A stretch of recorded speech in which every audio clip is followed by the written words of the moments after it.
د حضرت علی رضی الله تعالی عنہ نه روایت دی، فرمایي چې نبی کریم صلی الله علیه وسلم فرمایلی چې چا سره د حج د سفر ضروری سامان سوارلی وغیره میسر وي سره او بیا د بیت الله تتلی شي چې حج وکړي لاړ شي او بیا هم حج ونه کړي، نو که دې وخت کې دی مړ شو نو برابره خبره ده که دی یهودي لاړو او که نصراني لاړو.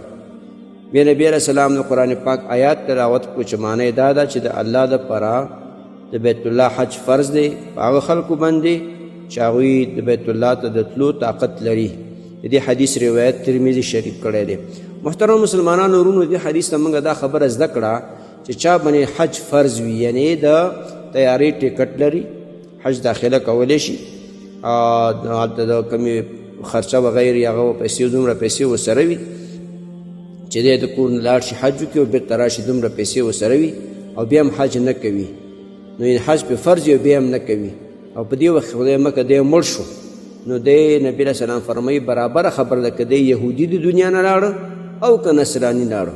محترم مسلمانانو ورونو، نبی علیه الصلاة وسلام دومره سخت وعید بیان کړی دی، دومره سخت خبره کړې ده د خلکو په باره کې چې د حج د کولو طاقت لري او بیا هم حج نه کوي. نو په دې وخت کې دی مړ شو نو که یهودي لاړو که نصراني لاړو نو معاذ الله الله جل شانه موږ او تاسو وساتي.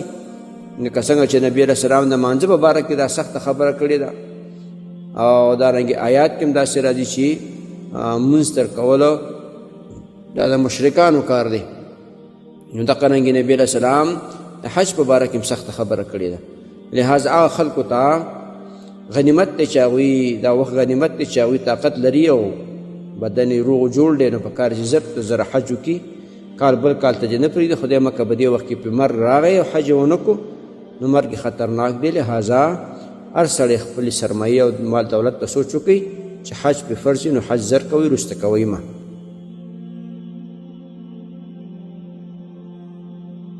محترمو مسلمانانو ورونو، تاسو ته چې کوم روزانه د حدیث دا مفهوم راځي نو د مهربانۍ او د ثواب له مخې نورو مسلمانانو ته لیږدوئ او شیر کوئ.